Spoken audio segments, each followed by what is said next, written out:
Vamos a abrir nuestras Biblias en el libro de 1 Corintios, capítulo 16. Y vamos a tener una lectura desde el versículo 5 al 14. Y los invito a ponernos de pie para que lo hagamos en forma alternada.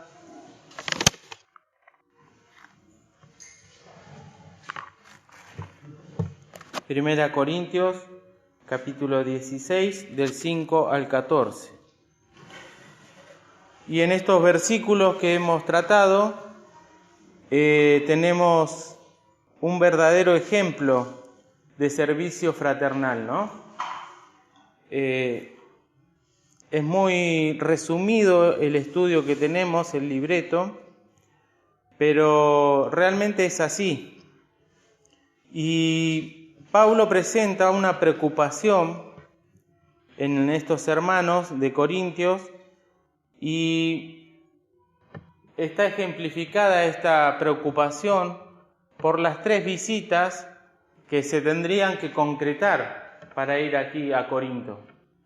Él estaba en otro lugar y en este caso está escribiendo una carta a los de Corintio y quiere concretar su visita, como dice desde el versículo 5 al 9, que acabamos de leer. Quiere ir, y a vosotros iré cuando hubiere pasado por Macedonia, porque por Macedonia tengo de pasar. Y luego también, esta era la visita de Pablo, pero leímos en el versículo 10 que también debía concretarse en lo posible una visita de Timoteo. Y el versículo número 12 también nos dice de una tercera visita a estos hermanos, que era nada más ni nada menos que de Apolos.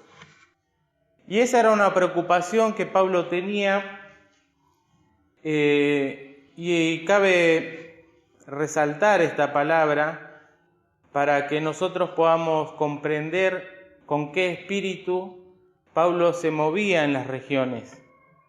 Se renombra acá Macedonia, y si miramos, por ejemplo, en el mapa que se encuentra atrás de la Biblia y vemos el mundo del Nuevo Testamento que tenemos al final acá, en las hojas finales hay mapas.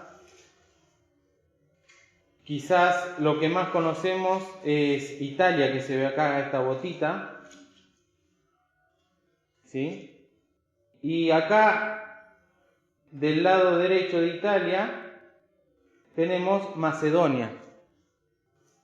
Y ahí tenemos Tesalónica y Berea, que se nombran en los Hechos de los Apóstoles, tesalonicenses, por ejemplo, ¿no? Y tenemos la región de Macedonia, es lo que corresponde a Grecia, la antigua Grecia. Y ahí debajo de Grecia está Corinto, para que nos ubiquemos. Y cuando Pablo dice que está o que viene de Macedonia y va a pasar a Corinto, son regiones. Luego de Grecia, si seguimos más hacia la derecha, ahí tenemos la parte de Asia, las iglesias de Asia. Y ahí ya tenemos Éfeso, Antioquía, Colosas. Y más a la derecha ya tenemos Galicia, donde está Iconio y Listra. Y fíjense bien a la derecha y abajo ya ahí tenemos la zona de que es Jerusalén, Palestina. O sea que si nosotros hoy en día pensamos en estas distancias, se pueden recorrer de una forma y de una manera muy ágil, directa, ya sea en avión o en barco o en auto. Lo cierto que en aquel entonces estas distancias y estos viajes eran muy riesgosos, muy caros, y no todo el mundo tenía este poder de poder realizarlos. Y en esto tenemos que focalizar porque el esfuerzo del apóstol era mayor. era mayor.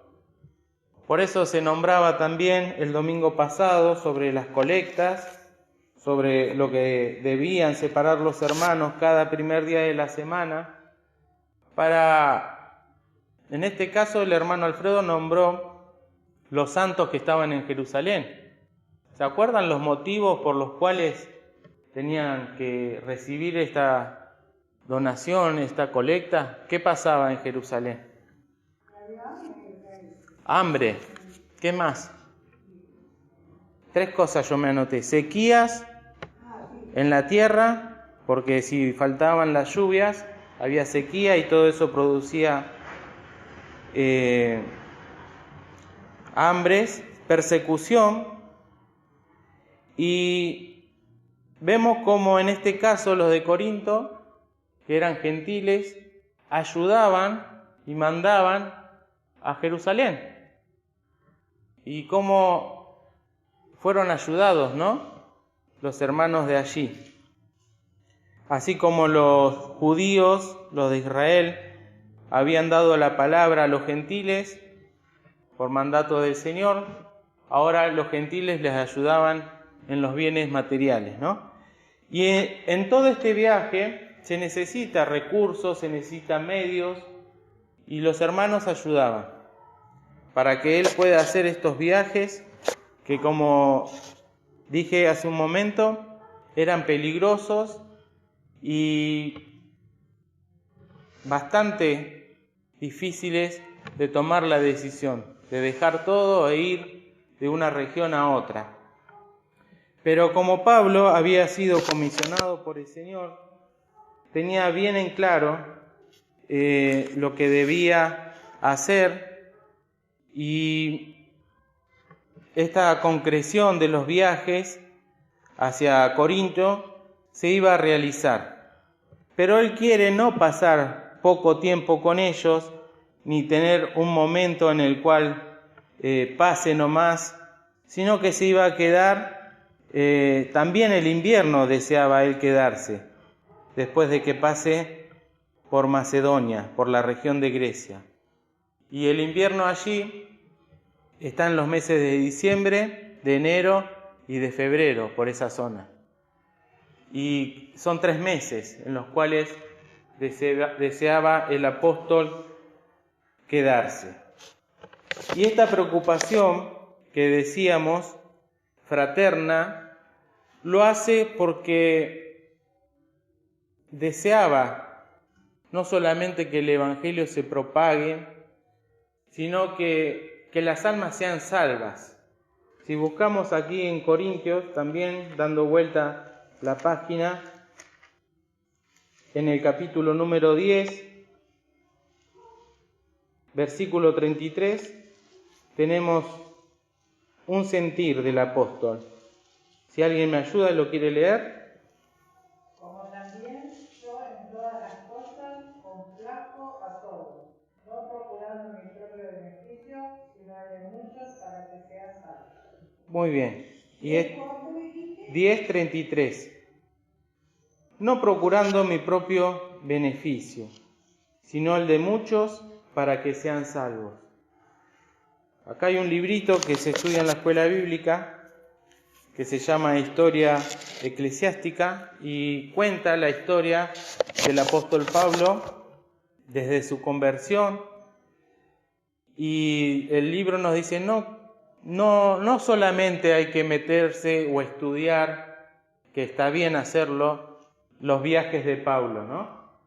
Estuvo en tal lugar, después estuvo en otro, recorrió. Los viajes misioneros del apóstol Pablo fueron 3. Y en Hechos de los Apóstoles, en el capítulo 13 a 14, cuenta el primer viaje. Esto a modo de que nosotros podamos interiorizarnos un poco.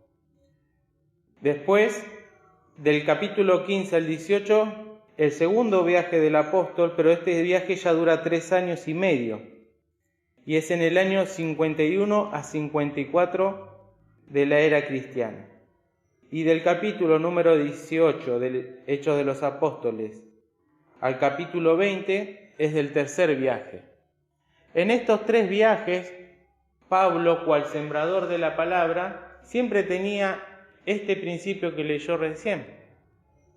No procurando su propio bien, no buscando su propio beneficio, sino que buscaba el de muchos, para que sean salvos. Un verdadero sembrador, comisionado por el Señor. Cuando Pablo se convierte camino a Damasco, que se aparece esa luz, ese resplandor y cae en tierra, no fue inmediatamente comisionado por el Señor, sino que se fue, nos dice la Biblia, a Arabia, y recién en Hechos de los Apóstoles, capítulo 13, es comisionado por la iglesia, cuando dijo: apartadme a Bernabé y a Saulo. Ahí recién. Y se dice que transcurrieron aproximadamente 10 años, desde que se cayó de la cabalgadura en donde iba, camino a Damasco, hasta que en Hechos dice: apartadme a Bernabé y a Saulo. 10 años, en los cuales tuvo toda una formación. No es que él se convirtió y inmediatamente subió al primer barco, hizo su primer viaje. Tuvo formación, estuvo con los apóstoles, pero sobre todas las cosas estuvo en comunión con el Señor. Y de allí recibió esta orden de llevar el Evangelio. Y se propagó el Evangelio. Esto ya, si buscamos en Marcos, capítulo 1, vamos a ver cómo el mismo Señor Jesús, Marcos, en la página 42, versículo 38. Marcos 1, 38. Otro que lo pueda leer. Y les dice: vamos a los lugares vecinos para que predique también a mí, porque para esto he venido. Esto lo está diciendo el mismo Señor Jesús. No se quedaba en un lugar en Jerusalén, en Judea, sino que tenía que propagarse el Evangelio para que toda criatura, toda persona lo pueda escuchar. Y les decía: vamos a lugares vecinos. Quiere decir esto, romper un poco el molde, ¿sí? Y ir y buscar almas. El Señor lo hacía, con el mismo, no buscando su propio beneficio, como decía Pablo, sino el de muchos, para que muchos sean salvos.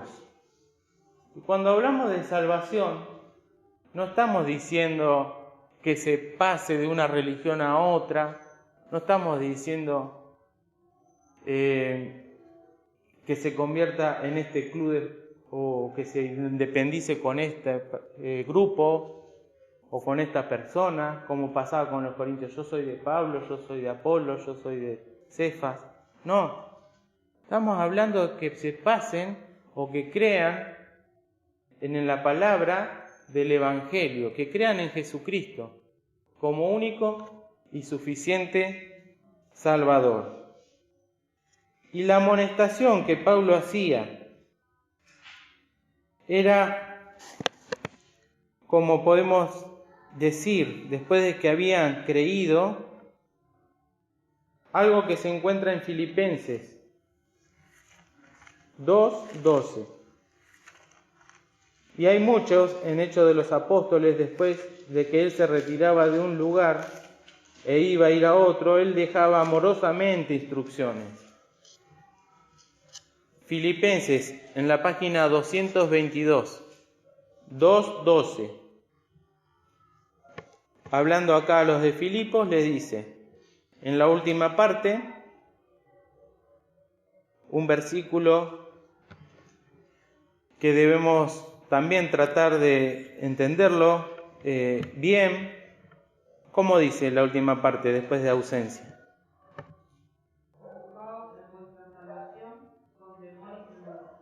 Ahí está. Este versículo yo lo pensaba porque Pablo se preocupaba por todos en llevar la palabra, y preocuparse lo debían hacer con este deseo. Todos los que escuchaban la palabra, una vez que tenían la salvación, se tenían que ocupar con temor y temblor, todos los que oían, porque habían pasado ahora de muerte a vida. Y esta ocupación es la que demanda tiempo y la que demanda esfuerzo y dedicación, para que pueda haber fruto digno de eso que se creyó. La salvación, acá Pablo no está diciendo, ocúpense de vuestra salvación, hagan las obras. No, dice, ocúpense en vuestra salvación, algo que ya se tiene, algo que ya se recibió. Entonces, es importante que esto suceda en todo lugar donde se predicó la palabra, porque esta salvación debe y requiere tiempo, esfuerzo y dedicación. ¿Por qué? Porque en salvación también derivan otras tres palabras que son salud, que son santidad y que son sanidad, para que podamos vivir desde que nos convertimos en Cristo, que nos convertimos en hijos de Dios, en novedad de vida, y para eso necesitamos también cuidar lo que hemos recibido, dedicar tiempo, dedicar atención y cuidado, preocuparse, todo eso. Y también buscando esta palabrita de ocuparse, dice obtener o tener cierto puesto, empleo o dignidad. Eso significa ocupación, ocuparse, obtener cierto puesto, empleo o dignidad. Y como el Señor, cuando nos vio, cuando nos alcanza su palabra, la recibimos en el corazón, nos da y hemos obtenido el puesto, el empleo y la dignidad de ser hechos hijos de Dios. Algo que el mundo no lo tiene, pero algo produjo en nosotros el arrepentimiento y la fe, que es el escuchar la palabra de verdad. Y eso entonces adentro nos produjo un nuevo nacimiento, porque me arrepiento, porque tengo convicción de lo que soy. Veo mi condición, veo la condición de los que me rodean. Y entonces creo y deposito mi fe. Y ahora tengo una dignidad, tengo algo en que ocuparme. De aquí en adelante. Y también podemos decir cuántos buscan ocuparse en lo exterior y nunca se produce un cambio en lo interior, ¿no?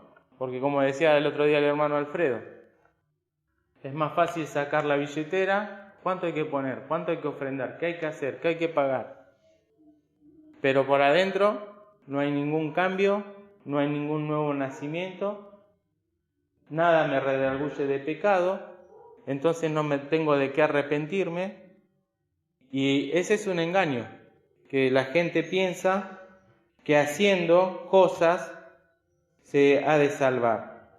Pero una vez que nos ocupamos en esta salvación preciosa con temor y temblor, se ha de producir los cambios que el Señor desea de cada uno de nosotros, ¿no? Y esto es lo que Pablo deseaba impartir en todas las regiones a donde él se dirigía. Y esta obra que él realizaba era muy práctica.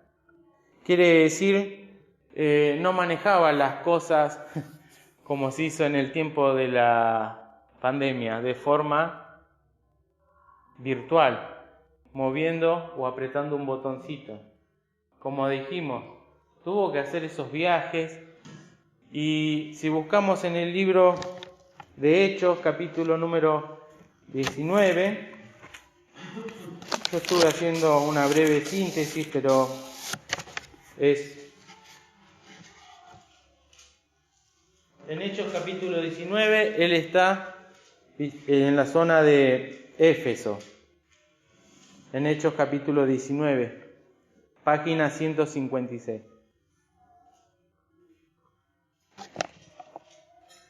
Y esta obra tan práctica que él realizó,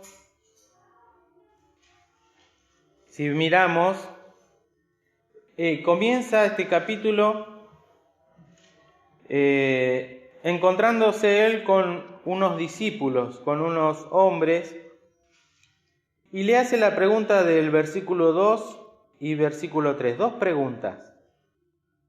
Esto lo podemos decir que Pablo hace estas preguntas apelando a la parte doctrinal y de práctica con discípulos, con personas. La primera pregunta que le dice cuando haya estos discípulos, le dice: ¿habéis recibido el Espíritu Santo después que creísteis? Y ellos le dijeron: antes ni aún hemos oído si hay Espíritu Santo. Entonces dijo: ¿en qué pues sois bautizados? Y ellos dijeron: en el bautismo de Juan. Y dijo Pablo: Juan bautizó con bautismos de arrepentimiento, que estaba muy bien, diciendo al pueblo que creyesen en el que había venir después de él, es a saber, en Jesús el Cristo. ¿Y qué a ver cómo puede ser qué impronta, qué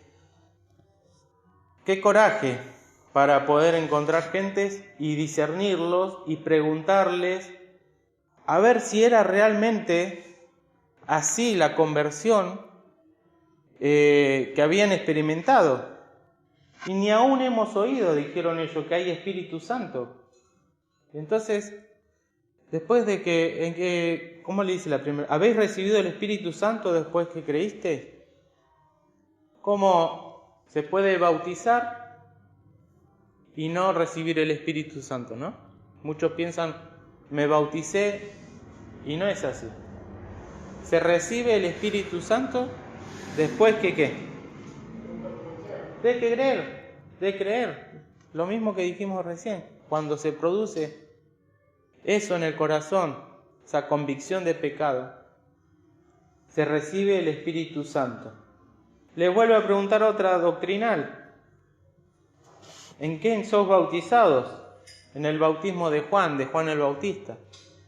Y ahí Pablo les dice: sí, pero Juan el Bautista fue el precursor, fue a preparar el camino para el que iba a venir después, el Cristo, más importante aún. Y después de esto, creyeron, recibieron el Espíritu Santo, y él entraba dentro de la sinagoga y hablaba libremente por el espacio de 3 meses, disputando y persuadiendo del reino de Dios, nos dice el versículo 8.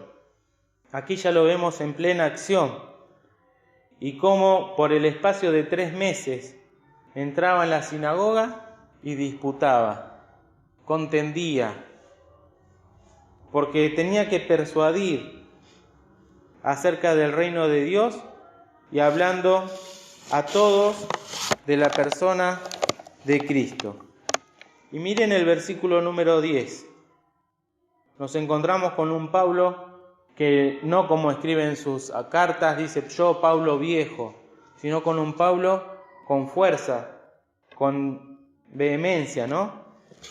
Y cuando dice el versículo 10, y esto fue por el espacio de 2 años, luego de estos 3 meses,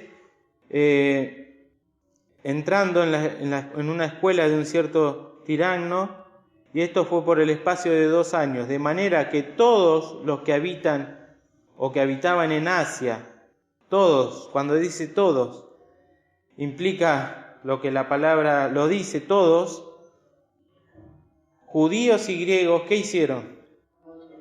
Oyeron la palabra del Señor Jesús oyeron la palabra del Señor Jesús.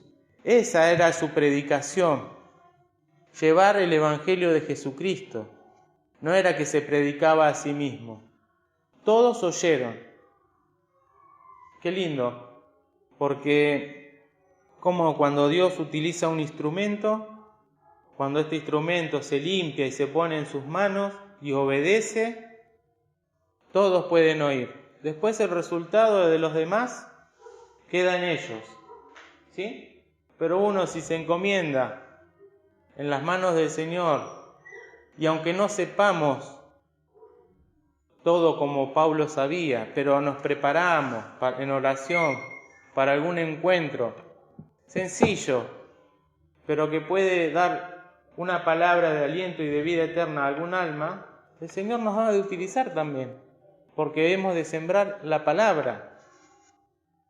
Y lejos estamos, ¿no?, de ser como este gran apóstol, pero el Señor la orden la dio a todos sus discípulos: id por todo el mundo y predicad el Evangelio a toda criatura. Y el mejor Evangelio que se puede predicar, siempre se dice, es lo que Cristo hizo en mí, ¿sí? Para que pueda llegar a la otra persona. Mira, yo era así, yo era esto o aquello, pero cuando escuché la palabra, entendí, comprendí y hoy te la comparto a vos, ¿sí? Y ahí ya queda la decisión en la otra persona. Todo Asia, y tanto judíos como griegos, oyeron la palabra del Señor. Luego viene todo lo que a través de él dice que Dios hacía singulares maravillas por las manos de Pablo. Pero después de que todos escucharon la palabra, primero la palabra, la evangelización. Y si está dentro de la voluntad de Dios, bueno, Dios hacía por las manos de Pablo singulares maravillas. Y así también, ¿no?, con los demás apóstoles cuando estaba dentro de la permisión de Dios. Cosa que hoy se toman de este versículo, muchos que se dicen ser apóstoles o profetas, y quieren hacer también señales, y sabemos que son señales y milagros mentirosos, ¿no? Y muy poco se predica, en primer lugar, del arrepentimiento y de la fe. No se predica, porque ¿eso qué hace cuando a una persona le dicen que es un pecador? Lo ahuyenta. Pero cuando una persona viene buscando y por interés, y se forma todo un negocio a través de las sanidades, a través de venga que yo se lo voy a curar, porque la Biblia acá dice, miren, singulares maravillas puede hacer Dios. Entonces utilizan un pedacito de la Biblia para hacer todo un negocio. Pero la palabra nos dice que todos oyeron la palabra del Señor Jesús, que es una sola, que es la que puede dar vida al pecador, al que está muerto en sus delitos y pecados. Y esto es lo que Pablo predicaba, ¿no? Si buscamos luego en este capítulo, en el versículo 15, dice que había como un endemoniado, un hombre que tenía espíritu malo, y había unos que quisieron imitar a Pablo, y que el espíritu malo dijo: a Jesús conozco, el versículo 15, y sé quién es Pablo, mas vosotros ¿quiénes sois? Y aquí dice que este espíritu malo saltó sobre estos jóvenes, estos muchachos, y pudo más que ellos, de tal manera que huyeron de aquella casa desnudos y heridos. Y esto también lo traigo a colación porque estamos diciendo cosas prácticas que le pasó, hechos de los apóstoles, y cómo este hermano tuvo que padecer. Después vamos a a ver cómo en todo lugar donde iba, cuando siempre que hay algo bueno, en contrarresistencia y en oposición se ha de levantar lo malo. Siempre que alguien quiere hacer el bien o predicar, ¿sí?, ha de producir en el enemigo de nuestras almas, en las personas que no creen, en los incrédulos, en los ateos, en todo, ha de producir un contraataque fuerte en oposición. Porque este hermano tuvo que padecer muchas cosas por el nombre del Señor Jesús, y aún el Espíritu Santo le daba testimonio que tenía que padecer por el Señor Jesús. Y cómo él supo, al igual que el Señor, no compadecerse de sí mismo, ¿no? Cuando Pedro toma al Señor aparte y le dice: Señor, ninguna de estas cosas te acontezcan. Cuando el Señor decía que tenía que ir a Jerusalén y padecer mucho, Pedro lo toma y le dice eso. ¿Qué le dijo el Señor? Apártate de mí, Satanás, porque no conoces lo que es de Dios, sino lo que es de los hombres. Y Pablo igual. Pablo tenía estas directivas y Pedro le dijo al Señor. Y Pablo igual tenía esta comisión de predicar el Evangelio, y de ninguna cosa hago caso, decía Pablo, ¿sí? Ni estimo mi vida preciosa. ¡Qué amor!, ¿no? ¡Qué amor! Porque el amor debe ser el amor de Dios, debe ser el móvil, que sea esa chispa que se enciende para poder primeramente negarse a uno mismo y luego buscar a los perdidos, a las almas. Recordemos también lo que venimos estudiando en esta carta, toda la idolatría que había en esta zona. Era una zona portuaria donde venía toda suerte de ídolos, de costumbres paganas. Y Pablo veía todo eso, y al igual que cuando estaba en Grecia, su espíritu se deshacía y predicaba. Y la gente, quizás harta ya de tanta paganismo, idolatría y cosas, escuchaban el Evangelio porque decía la verdad. Decía la verdad. ¿Quién puede pararse delante del versículo que dice: la paga del pecado es muerte? ¿No? Y analizarlo, sí, la paga del pecado es muerte. Pero el Evangelio dice: más la dádiva de Dios, el regalo de Dios, es vida eterna en Cristo Jesús. ¿Y quién es Cristo Jesús? El que yo predico. ¿Y qué hizo Cristo Jesús? Murió en la cruz para salvar al pecador y ocupó el lugar. Y eso es lo que él iba y hacía y predicaba en sus viajes.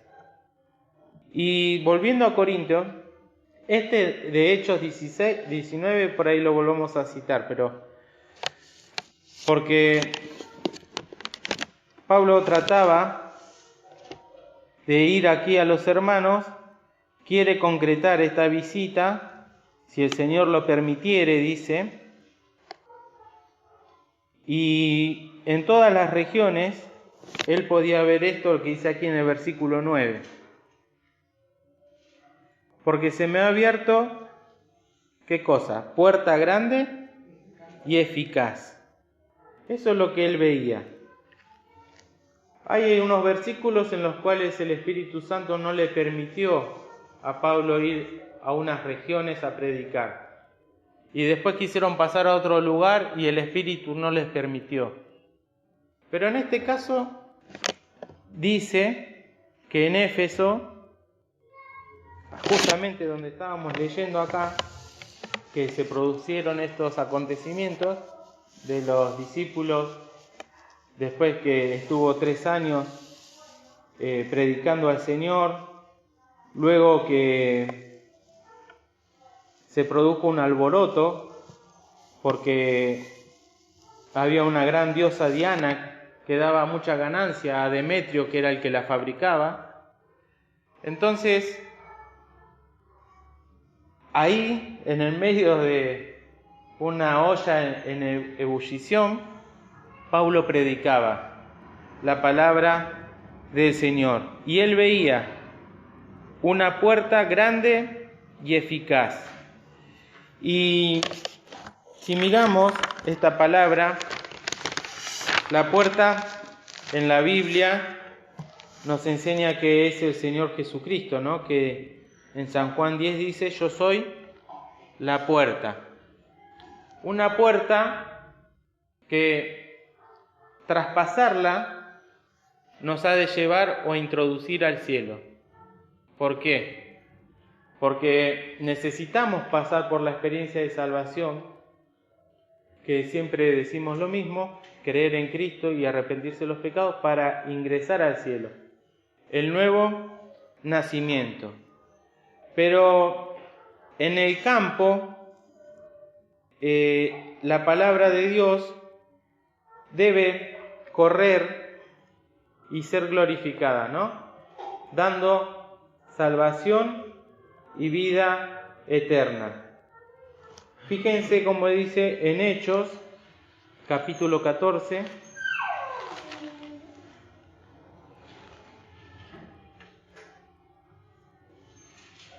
...27... En uno de sus viajes, regreso a Antioquía, dice el título de arriba, Hechos 14, 27, dice: y habiendo llegado, reunida la iglesia, relataron cuán grandes cosas había Dios hecho con ellos, y cómo había abierto a los gentiles la puerta de la fe. Qué importante que es, ¿no? Porque no era un hombre que estaba solitario, no era un hombre que se puso el Evangelio sobre sus hombros, sino que estaba también guiado por todos los hermanos, guiado por Dios, y reúne a la iglesia para contar las cosas, las maravillas que había hecho, atribuyendo siempre todo a la gracia. Porque él dijo también, ¿no? Pablo, no yo, sino la gracia, ¿sí? Que lo hacía trabajar más que todos los otros apóstoles. A él que se consideraba el más pequeño de todos. Y contaban cómo había abierto a los gentiles la puerta de la fe. Y es muy gráfico, ¿no? Esto de la puerta, porque una puerta puede ser los ojos, puede ser los oídos también. Cuando cerramos los ojos para no ver lo que dice la palabra, cuando cierro mi oído, estoy cerrando la puerta. Cuando cierro mi corazón, como cantamos con los chicos, el corazón que tiene una puertita. Y por un lado sería hermoso que todos puedan abrir los oídos, abrir los ojos, abrir el corazón. Entonces ahí la fe tiene lugar de entrada. Pero por otro lado también puede y ha de suceder lo contrario. Cierro el oído, cierro los ojos, cierro el corazón. Entonces la fe no ha de tener entrada y nunca, si yo cierro la puerta, que como siempre se grafica, tiene picaporte del lado de adentro, uno la abre a la puerta, nunca ha de entrar la fe y por ende la salvación para tener vida eterna. Pero era tanta la necesidad que había en este entonces que se abría la puerta de la fe para que sean salvos y para que puedan obtener así esta nueva vida y esta nueva salvación, de la cual se debían ocupar con temor y temblor. Porque fíjense que nos dice acá en Corintios, ¿por qué viene la ocupación? En Corintios 16:9, porque se me ha abierto puerta grande y eficaz. Y muchos son, ¿qué cosa? los adversarios, muchos. Y viendo acá cuántas veces el apóstol tuvo adversarios, y es muy lindo leerlo, ¿no? Pero se va a hacer muy largo, pero al punto que no querían que escuche la gente el Evangelio. Muchos son los adversarios, y como en aquel entonces, también lo son ahora, pero sabemos que el adversario más peligroso que tenemos, ¿quién es? Nuestro propio yo, que no quiere, que no se quiere someter, que no quiere obedecer. Y por eso cuando venimos acá a la casa del Señor a escuchar, nunca vamos a poder realizar nada si primeramente no sometemos o doblegamos nuestro yo.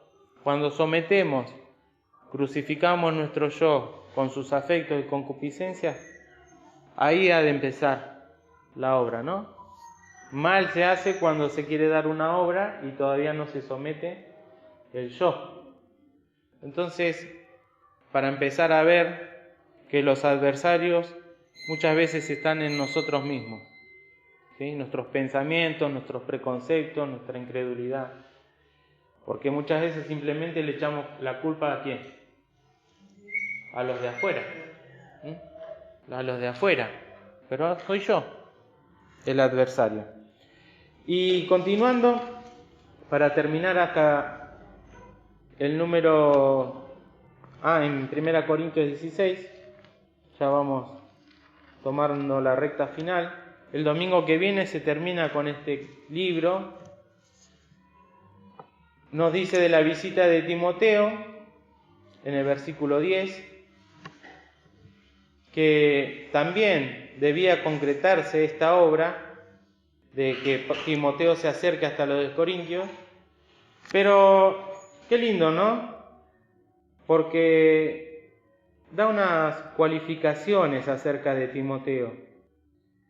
Dice, y si llegare Timoteo, mirad que esté con vosotros, seguramente, que esté seguro, que se sienta bien, porque la obra del Señor hace también como ¿quién? Como yo. O sea, no estaba solo Pablo, sabía que había otro, que era Timoteo, que tenía esa misma identificación, la misma forma quizá de predicar, que es cristocéntrica. No me propuse saber algo entre vosotros, sino a Jesucristo y a este crucificado. Y Pablo se lo había transmitido a Timoteo, que en el primer viaje que hace Pablo conoce a la mamá de Timoteo y a la abuela. En el segundo viaje que hace ya le presentan a Timoteo a él, que lo recibe y luego le acompaña en sus próximos viajes, en el tercer viaje, por todo el recorrido que hizo. Entonces, como este muchacho, Timoteo, es nombrado ya como que había comprendido la intención del apóstol Pablo en todo lo que él hacía. Y el versículo número 12, también tenemos a otro hermano, Apolos. El estudio que leí dice qué amoroso Pablo que le llama hermano a Apolos, ¿no?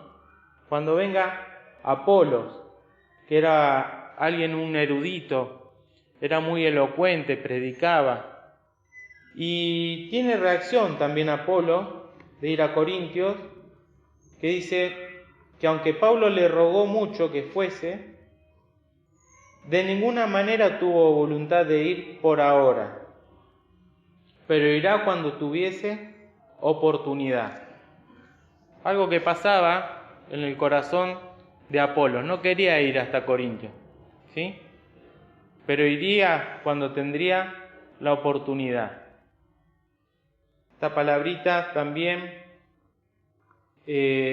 quizás sea para analizarla, pero no tenemos tiempo, la oportunidad, ¿no? La oportunidad que sea la que el Señor guíe siempre, y suponemos y estimamos que Apolos era un hombre de Dios y estaba esperando los tiempos del Señor. Dice que le afectó tanto, los comentadores, a Apolos, este sectarismo que había en la iglesia de Corintio, que decía uno, yo soy de Apolos, yo soy de Pablo, que quería esperar, porque lo admiraban mucho a Apolos por cómo predicaba. Y entonces quería esperar que el trabajo que estaba haciendo el apóstol Pablo diese un poco de resultado y que entiendan que no depende de los hombres, sino que depende de la obra del Espíritu Santo.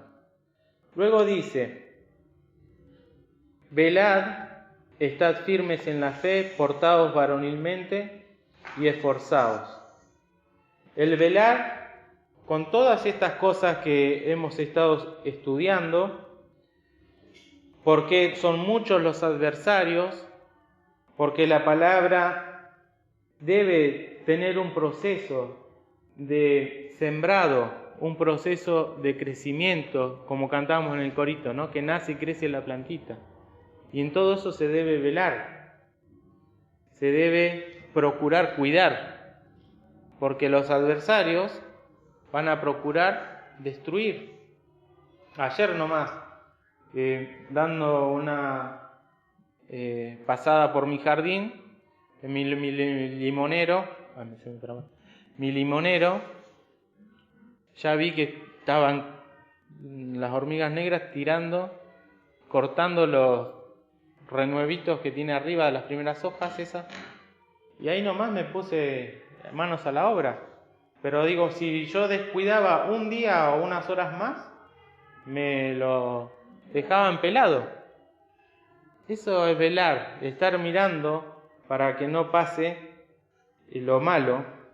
Y le dice velar, estar firmes en la fe contra los vaivenes que pueda haber. Portaos varonilmente para que puedan tomar. Este portaos varonilmente significa comportarnos. ¿Cómo me porto? ¿Cómo me desenvuelvo, ¿no? En las cosas espirituales, en las cosas del Señor. Sin temor, quiere decir varonilmente, ¿no?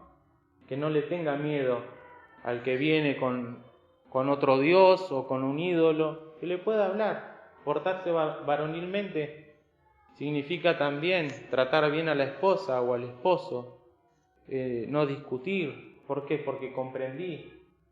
Me porto como el Señor desea, no como un macho que ha de imponer las cosas, ¿no? Porque puede dar lugar a entender eso, varonilmente. Y esforzarnos siempre en la gracia, cada uno a su nivel.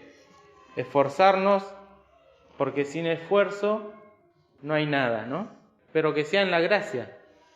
Esforzarnos para levantarnos, para orar, para tener un momento de meditación, una hojita de un librito de meditación, un texto, tratar de orar y esforzarnos, porque es un esfuerzo.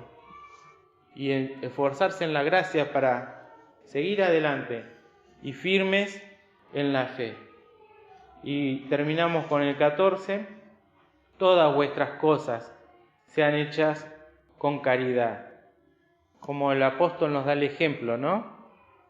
Que cuando hay amor y es de Dios, debe estar todo lo que hagamos, desde un vaso de agua que demos a un niño en nombre del Señor, ha de tener su recompensa. Todas vuestras cosas sean hechas con caridad. Que el Señor nos bendiga, queridos hermanos, y que podamos, luego hemos de continuar el domingo que viene con estos pensamientos, redondeándolos. Que el Señor nos bendiga.